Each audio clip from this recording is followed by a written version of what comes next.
अनिकेत खेरीवाल ने सवाल किया है कि जब हम उर्दू लिखते हैं तो यहाँ वाव पर उल्टा पेश क्यों नहीं है, जबकि शुरू में बताया गया था कि किसी लफ्ज़ में, किसी अक्षर में बड़े ऊ की मात्रा के लिए वाव पर उल्टा पेश लगाया जाता है। देखिए, अभी शायद आपने उर्दू पढ़ना शुरू किया है, क्योंकि किसी सबक में, किसी पाठ में, किसी लेसन में हम बता चुके हैं कि ज़ेर ज़बर पेश ये उर्दू में लिखे नहीं जाते हैं। अभी शुरू के लेसन में, शुरू के पाठों में हमने सिर्फ समझाने के लिए आपको बता दिया था कि ज़ेर ज़बर पेश क्या होते हैं, उनका क्यों इस्तेमाल किया जाता है, लेकिन उर्दू में बाद में लिखे नहीं जाते हैं। जैसे ये उर्दू लिखा हुआ है, इसमें देखिए अलिफ पर पेश भी नहीं लगा हुआ है, रे पर जज़म भी नहीं लगा हुआ है, वरना उर्दू तो इस तरह लिखा जाना चाहिए था, अलिफ पेश उ, रे उर, दाल वाव उल्टा पेश दू, उर्दू। अब आपको जहाँ भी लिखा हुआ मिलेगा वो इस तरह ही लिखा हुआ मिलेगा।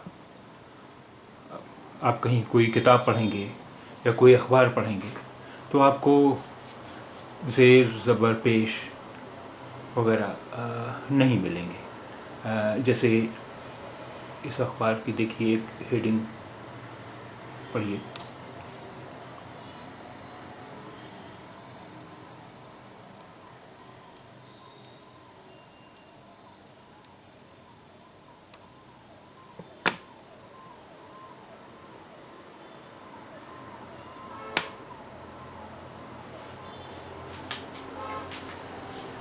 अब देखिए ये हेडिंग है, अमरीकी खिलाड़ियों ने जीत के साथ आज़ादी का जश्न मनाया। अमरीकी खिलाड़ियों ने जीत के साथ आज़ादी का जश्न मनाया।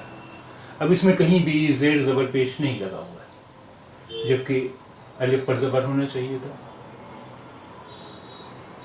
ये के नीचे ये निशान होना चाहिए था, काफ दे के ज़ेर होना चाहिए था, रे के नीचे ज़ेर होना चाहिए था, वाव पर पेश होना चाहिए था, नून ज़ेर यहाँ ज़ेर होना चाहिए था, जीत यहाँ होना चाहिए था, के काफ ज़ेर छोटी है के साथ आज़ादी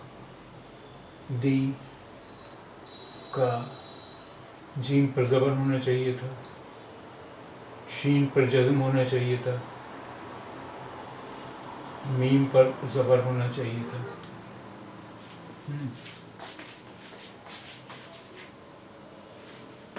यहाँ अलिफ पर भी ज़बर होना चाहिए था, लेकिन ये कहीं नहीं था। अमरीकी खिलाड़ियों ने जीत के साथ आज़ादी का जश्न मनाया। ये आपको अंदाज से ही समझना होगा कि किस हर्फ पर, किस अक्षर पर ज़बर है, कहाँ ज़ेर है, कहाँ पर पेश है। ये आपको अंदाज से ही समझना होगा, ये आपको कहीं भी नहीं मिलेगा। आपको सिर्फ इसी तरह मिलेगा लिखा हुआ,